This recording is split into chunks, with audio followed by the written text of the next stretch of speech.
Hello dear students. पिछले video में हमने पन्नाधाय के बारे में पढ़ा था, जिसके हमने 1 और 2 पेज पढ़ लिए थे, जिसमें नाच रंग का आयोजन हुआ था और उसमें उन दोनों पुत्रों को बुलाने का विशेष न्योता था, विशेष आमंत्रित थे वो। ठीक है, अब देखिए इससे आगे पढ़ेंगे हम। हाँ, उसकी योजना थी कि नाच रंग में लगी जनता को धोखे में रखकर वह दोनों की हत्या कर देगा और तब उसका मार्ग निष्कंटक हो जाएगा। निष्कंटक यानी बिना कांटों का, आसान हो जाएगा उसकी राजगद्दी लेने में। कौन सोच रहा है योजना, कौन बना रहा है? बनवीर सिंह। किनको मारने की योजना बना रहा है? उदय सिंह और विक्रम सिंह को, है ना? उनके दोनों पुत्र थे ना, उन दोनों को मारने का प्लान बनाया है बनवीर सिंह ने। उन दोनों को मारकर वो उसका रास्ता आसान कर देगा, गद्दी उनसे छीन लेगा। विक्रम सिंह तो उस धोखे में आ गया, मगर उदय सिंह का पर पन्नाधाय ढाल बनकर छाई हुई थी।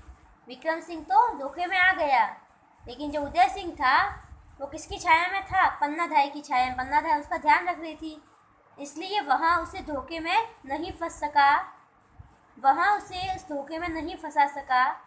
बनवीर भी जानता था कि जब तक पन्नाधाय है तब तक उदय सिंह को धोखे से मारना संभव नहीं होगा।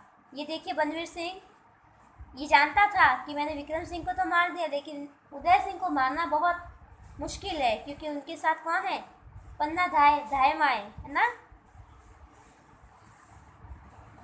उधर पन्नाधाय को भी पता लग गया था कि नगर व्यापी नाच रंग के बीच हत्याकांड करने वाला है, मगर वह उदय सिंह को लेकर कहीं बाहर भी नहीं जा सकती थी। वो उसको पता था पन्नाधाय को कि यहाँ पे दोनों पुत्र मारे जाने वाले हैं, विक्रम सिंह और उदय सिंह।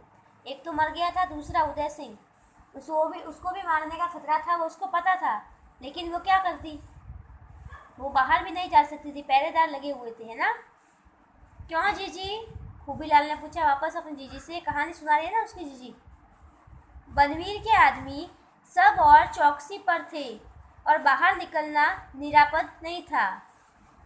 यानी कि जो बनवीर ये था ना, उसके भेदिए, उसके आदमी, उसकी चाल के बारे में सबको पता था, तो उसने अपने जो भेदिए सब जगह लगा कर रखे थे, सब जगह खड़े किए थे पहरेदार के रूप में, कि ये पन्नाधाय उस उदय सिंह को बचाने के लिए कहीं लेके ना जाए इसको। महल में उसे छिपाने से भी कोई लाभ नहीं था, क्योंकि सभी और बनवीर के भेदिए मौजूद थे। वो महल में भी नहीं छिपा सकती थी, क्योंकि हर जगह बनवीर सिंह के भेदिए, सॉरी बनवीर सिंह नहीं, बनवीर के भेदिए मौजूद थे। ठीक है, फिर देखिए उसके बाद बनवीर के आदमी सब और चौकसी पर थे। इस भयंकर संकट में पन्नाधाय ने अपने मन में एक ऐसा दृढ़ संकल्प कर लिया था, जैसा कोई माँ शायद नहीं कर सकेगी। उसने कोई निश्चय किया, कोई निर्णय लिया। उसने उदय सिंह को नाच रंग में नहीं जाने दिया था, इसीलिए वह रूठकर रसोई घर में ही सो रहा था। पन्नाधाय ने उसको मना किया था उदय सिंह को नाच रंग में जाने का, क्योंकि उनको पता था कि वो वहाँ जाएगा तो वापस नहीं आएगा, उसको मार देगा बनवीर। इसीलिए वो रूठ के बैठा हुआ था रसोई घर में। कीरत नाम का बारी पन्नाधाय का भक्त था। एक कीरत नाम का जो आदमी था वो पन्नाधाय का भक्त था, यानी वो पन्नाधाय की बातें मानता था। वह महलों से जूठी पत्तलें इकट्ठी करके ले जाने का काम करता था। ये देखिए पत्ते हैं ना, ये टोकरी में इतने सारे, ये महल के सारे इकट्ठे करके बाहर ले जाने का काम करता था। और ये कौन? पन्नाधाय का भक्त था एक। पन्नाधाय ने उसे सिसोदिया वंश की आन बचाने के लिए यह काम सौंपा कि वह अपने टोकरे में उदय सिंह को छिपाकर चित्तौड़ के किले से बाहर पहुंचा दे। ये तो बनवीर का भेदिया नहीं था, इसलिए इसने उनकी बात मान ली पन्नाधाय की। पन्नाधाय इस पर विश्वास करती थी। पन्नाधाय ने बोला कि तुम्हें सिसोदिया वंश की जान बचानी, सिसोदिया वंश को बचाना है, आन बचानी है। तुम एक काम करो, तुम उदय सिंह को मैं इधर नहीं रख सकती, ना ही नाच रंग में भेज सकती हूँ, तो तुम अपने पत्तों में, टोकरी के पत्तों में इसको छुपाकर ले जाओ। फिर पन्नाधाय के वहाँ आने तक उसकी रक्षा करे। पन्नाधाय ने बोला कि जब तक मैं महल से बाहर ना आऊँ तब तक तुम उसकी रक्षा करना। कीरत बारी बात और धर्म का धनी था।